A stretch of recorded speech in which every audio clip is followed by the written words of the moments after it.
Hello, Year 3 Order. Welcome to our first English lesson on YouTube this time. As always, I'm just going to start by sharing my screen so we can work through the lesson together. There we go. As a little starter activity, as we often do in English, I've got a bit of text on the board. I'm going to read through it. As I read through it, you might notice quite a few mistakes throughout. What I'd like you to do is try and spot the mistakes, and maybe you can correct them on a piece of paper, or just think about them in your heads as I read through, and then we'll go through some of them together. So let me read it. A lovely surprise. Last night when I went home from school, my mummy said she had a surprise for me.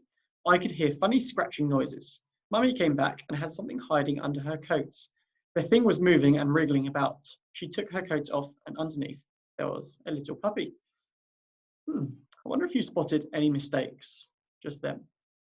If you want to have a little bit more time, pause the video now and you can have a look and see if you can spot all of the mistakes, because in a moment I'm going to go through a few of them from this text.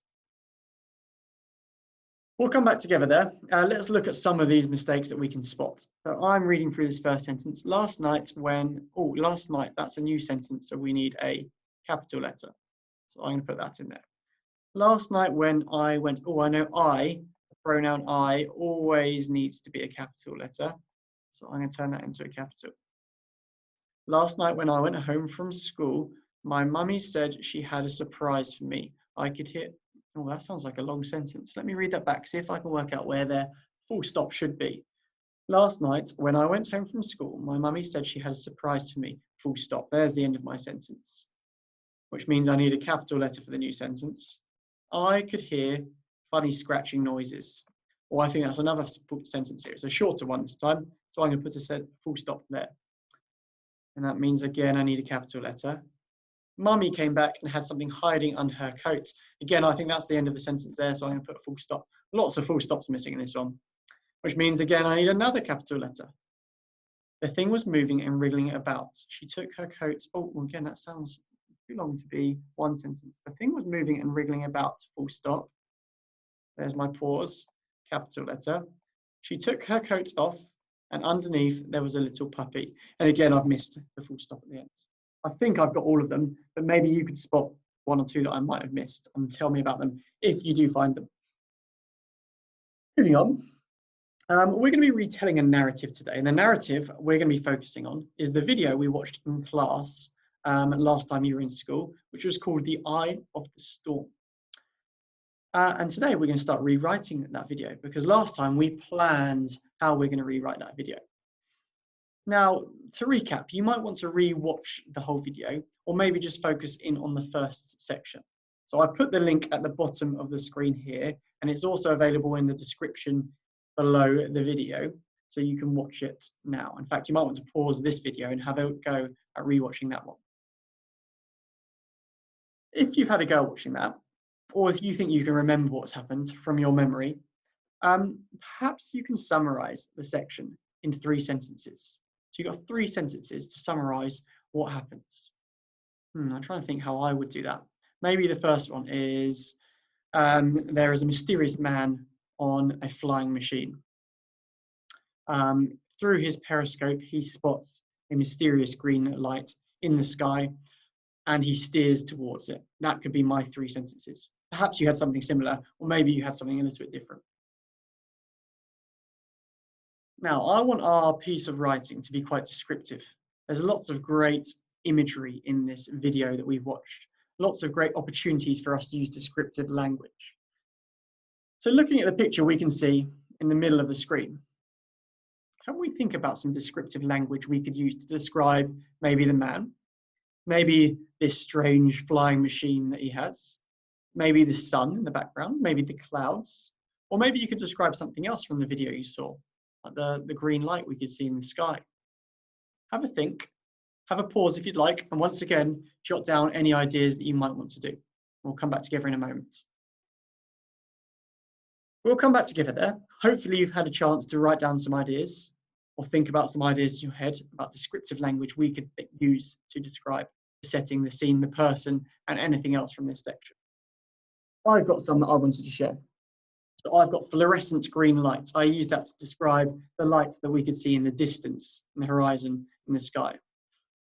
I've used the phrase dazzling sun to describe the sun in the background because it's so bright it's almost dazzling for your eyes.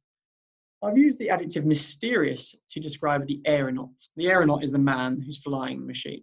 And I think he is a bit mysterious. We never see his face. He's wearing a mask. Well, I think that's a good adjective to use for him. And finally, the word ominous to describe the storm. Ominous is often used to describe something that we're not sure about. We don't know what's going to happen. And that's a bit like this storm. He doesn't know what's going to happen when he reaches it. And if you wanted to share some with me, again, you can send some in to our email address as you've seen in the previous YouTube videos. Now we're going to write what happens in that first section, and that's only going to be up to the 1 minute and 5 second mark, which is why I've asked you to watch up until there. And I've had a bit of a shared write. Now this is obviously a little bit different to the way we usually do it at the school where we do it together. I've got one here that I'm going to talk through with you to give you some ideas, and maybe you can magpie some bits, maybe some sentence starters, to come up with some of your own ideas too. So I started it talking about where he is and what he's looking at. So I know he had a periscope, which is that device he's using to look. So I said, peering through his periscope, his heart skipped a beat. I wanted my first sentence to be a bit dramatic, a bit exciting, so the reader wants to read on. In the distance, he saw what he'd been searching for. I'm making sure I'm using lots of full stops for my short sentences instead of one giant long sentence, which is difficult to read. The bright green lightning was so bright, it was almost blinding. So as I go through, I'm trying to describe what he sees around him. I'm not just saying he saw bright green lightning. It was so bright, it was almost blinding. Immediately, he steered the craft towards the flashing light. And that's the end of my first paragraph. I've skipped a line. I've moved on to the next line to start my next paragraph. When the craft was heading in the right direction, he tended to his dragon. That means he's looking after his dragon. Gently, he stroked its scaly skin and gazed into its narrow, amber eyes. I've used a comma here. I wonder if anyone can explain why we've used a comma between two adjectives. Perhaps you can tell somebody at home why there's a comma between two adjectives. If you're not sure, we put a comma between two adjectives because it's a bit similar to having commas between items in a list. We have a list of adjectives, so we have a comma between the two. The dragon gazed back, seeking the attention of his master. Little did he know what was awaiting him in that storm. And that's the end of my first section. We don't get to the storm yet. We don't even get to the bit of the engine room, which is just that section there that I want you to have a go at rewriting. Like I said before, you can use bits from my shared writes as I provided here to help you get started. You can maybe magpie some sentence starters or some keywords like periscope, distance, lightning, those sorts of things. And as always, if you want to pause the video here, feel free to do so you've got some time to write down your own ideas.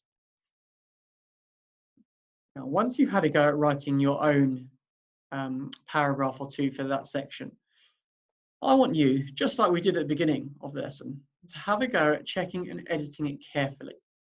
Some things you might want to check for: spelling mistakes, capital letters for new sentences and any proper nouns. So perhaps if you've given a name to the aeronaut, that makes it a proper noun, which means it would need a capital letter. Full stops at the end of sentences, and that's one we focused on in that starter activity because it's something that we often miss in our writing at school too. And making sure you put the full stops in the right places. Reading back will help you with that. And maybe if you've done all of those things, can you up-level any vocabulary? Can you improve anything in your writing? But something we know that good writers do is they redraft their writing, or they redraft sections of their writing. So maybe you can begin having a think about that if you want a challenge. As always, please send in some of your learning to the Year 3 order email address, which you can see in some of the other videos or the letter that was sent home to you. I would love to read some of your descriptive writing for that first section of that video. And hopefully we can share perhaps some star performers in our next English lesson too. Thanks again for listening, Year 3 order. See you next time.